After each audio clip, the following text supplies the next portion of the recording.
আসসালামু আলাইকুম বন্ধুরা, কেমন আছো? আশা করছি সকলেই ভালো আছো। আমিও ভালো আছি। তো তোমাদের ভালোবাসায় আজকে আবার চলে এলাম আর একটা নতুন রেসিপি নিয়ে।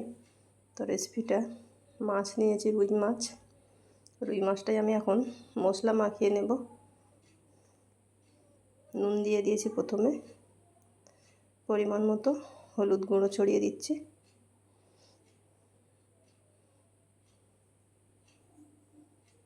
তো এই মাছের ডিমটা আলাদা করে ভাজতে হবে, ওর সঙ্গে মিশে গেলে প্রচণ্ড ফাটবে, ছিটকাবে।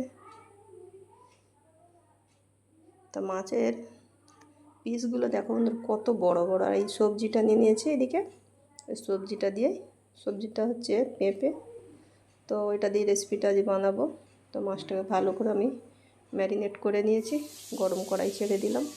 তেলটা বহুত গরম করে নিতে হবে, না হয় মাছটা ধরে নেবে, নিচে বসে যাবে। তো সেই জন্য আগে তেলটাকে বহুত গরম করে নিয়েছি। মাছ একটা একটা দিয়ে দিচ্ছে, ডিমটা আলাদা করে ওই সাইডে রেখে দিলাম। এটাকে ভালো করে মাখিয়ে নেব মশলাটা। তো ওই যে মাছে যে একটা পর্দা থাকে না ডিমেতে, ওই ডিমের পর্দাটাকে ফেলে দিতে হবে, এর ভেতরে ডিমটা থাকে। তো মাছটা কত সুন্দর ভাজা হচ্ছে, এক পিঠ উল্টে নিয়েছি। এইভাবে তোমরা মাছটাকে লাল লাল করে ভেজে নেবে। তো এবার আমি দিয়ে দেব মাছের ডিমটা। প্রচণ্ড ছিটকায়, তা আস্তে আস্তে করে আমি এইভাবে দিচ্ছি, হাত দিয়ে দিতে পারছি না। দেখতে পাচ্ছ কতটা মাছ ডিমটা, তো কত বড় পরিমাণ হয়েছে। তো এইদিকে মাছের ভাজাটা তুলে নিয়েছি। মাছটা কত বড়, মাছের ডিমটা কত বড় সাইজ হয়েছে দেখো বন্ধুরা।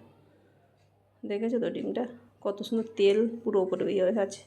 আর এদিকে মাছটাও হয়ে গেছে, দুটো একসঙ্গে হয়ে গেছে। তো এদিকে এবার আমি এখন সবজিটা কেটে নিয়েছি, ধুয়ে পরিষ্কার করে নিয়েছি। এবার আমি ওর জন্য হাঁড়িটা বসিয়ে দিলাম। হাঁড়িটা ভালো করে গরম হলে তবে আমি তেলটা দেব। এই যে তেলটা, হাঁড়িটা গরম হয়ে গেছে, তেলটা দিয়ে দিচ্ছি। তো বন্ধুরা তোমরা এই ভুলটা কখনো যেন করবে না, এমন যে হাঁড়ি না গরম হলে তেল দেবে, তেল না গরম হলে পেঁয়াজ দেবে, এই ভুলগুলো করবে না, এদের তরকারির টেস্টটা নষ্ট হয়ে যায়। তো পেঁয়াজটা ভালো করে আমি এখন গরম তেলেতে ভেজে নেব।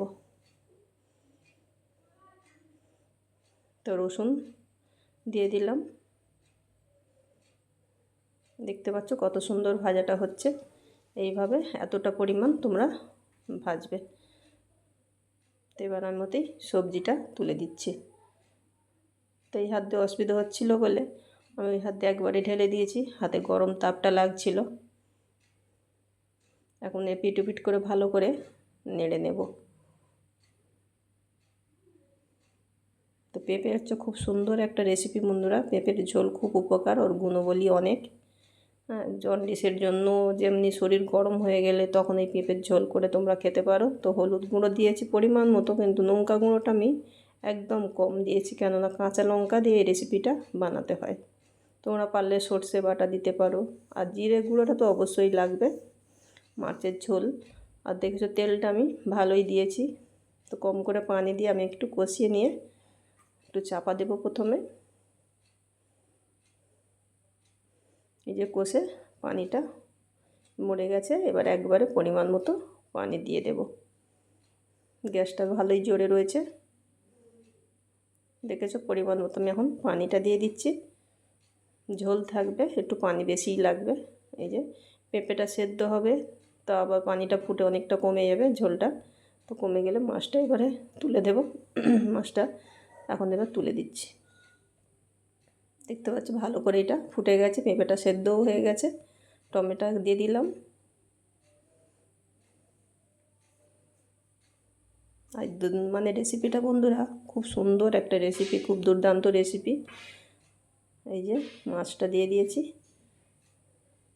কিছুক্ষণ পর ভালো করে ফুটে গেলে তো রেসিপিটা আমার রেডি হয়ে যায় বন্ধুরা। এই যে দেখতে পাচ্ছ। তো আশা করছি তোমাদের সকলকে ভালো লাগবে। তো বন্ধুরা মমিনা রান্নাঘরের সাথেই থাকো, আর একটা সাবস্ক্রাইব করতে বন্ধুরা একদম ভুলবে না। তো আমি এখন ওতে জিরে গুঁড়োটাও দিয়ে দিলাম। জিরে গুঁড়ো অবশ্যই দেবে বন্ধুরা, এটা ভুল করবে না যেন।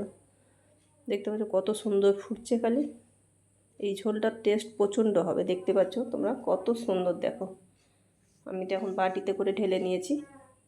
খুব সুন্দর একটা রেসিপি, দারুণ। তো তো বন্ধুরা একটা লাইক করে দিও আর কমেন্টে জানিয়ে দিও এরপরে আমি কি রেসিপি করে তোমাদের দেখাবো। দেখা হচ্ছে পরের ভিডিও নিয়ে। আল্লাহ হাফেজ।